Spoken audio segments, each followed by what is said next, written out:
কবর জিয়ারতের নিয়ম কি? জিয়ারত মানে দর্শন, জিয়ারত মানে দেখা। কবর যেখানে মানুষ দাফন করা হয়েছে আপনি সেটা দেখতে যাবেন, দেখবেন। আর দেখলে আপনি তাদের জন্য দোয়া করবেন, নিজের জন্য দোয়া করবেন, শেষ, নাথিং এলস। নবীজি সাল্লাল্লাহু আলাইহি সাল্লাম কবর জিয়ারতে গেলে বলতেন, আসসালামু আলাইকুম দিয়ারা কওমি মুমিনিন ইয়াগফিরুল্লাহু লানা ওয়া লাকুম। আল্লাহ তোমাদেরকেও মাফ করে দেন, আমাদেরকেও মাফ করে দেন। এই হলো একটা দোয়া। আর অন্যান্য এরকম আছে। তো সেইখানে আপনি যদি আরও কিছু কথা বাড়িয়ে বলতে চান, একটু দোয়া করতে চান, অসুবিধা নেই। তবে সেটার জন্য অবশ্যই এক্সট্রা আলাদা এমন কোনো তরিকা বের করবেন না যেটাকে আপনি একটা এস্টাবলিশড নিয়মে পরিণত করবেন। কবরের কাছে গিয়ে দাঁড়াইতে হয়, সূরা তাকাসুর পড়তে হয়, কিছুক্ষণ কোরআন তেলাওয়াত করতে হয়, দুরূদ শরীফ পড়তে হয়, এরপরে সবাই মিলে এরপরে একসাথে কিবলামুখী অনেকক্ষণ দোয়া করতে হয়। এইটা একটা নিয়ম বের করে ফেললেন না, এরকম না।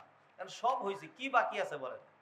খাইরুল কালামি মা কাল্লা ওয়া দাল্লা, সবচেয়ে সুন্দর কথা হলো ওইটা যেটা সংক্ষিপ্ত এবং অর্থবহ। নবীজির বাক্যগুলো এরকমই ছিল। আসসালামু আলাইকুম, তাদেরকে সালাম দেওয়া হলো, হ্যাঁ, এইটা একটা দোয়া, সালামটা ইটসেলফ দোয়া। ইয়াগফিরুল্লাহু লানা, আল্লাহ আমাদেরকে ক্ষমা করে দেন এবং তোমাদেরকেও ক্ষমা করে দেন। আনতুম সালাফুনা ওয়া নাহনু ইনশাআল্লাহু বিকুম লাহিকুন, তোমরা আমাদের আগে গেছো আর আমরা তোমাদের পরে আসছি।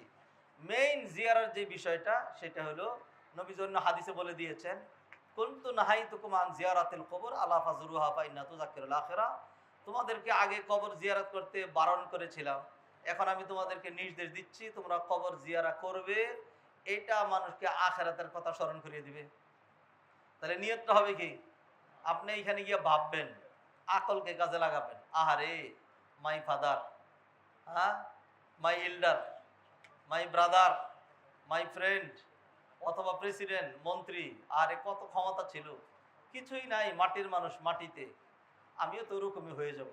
অতএব I must have full preparation for this great.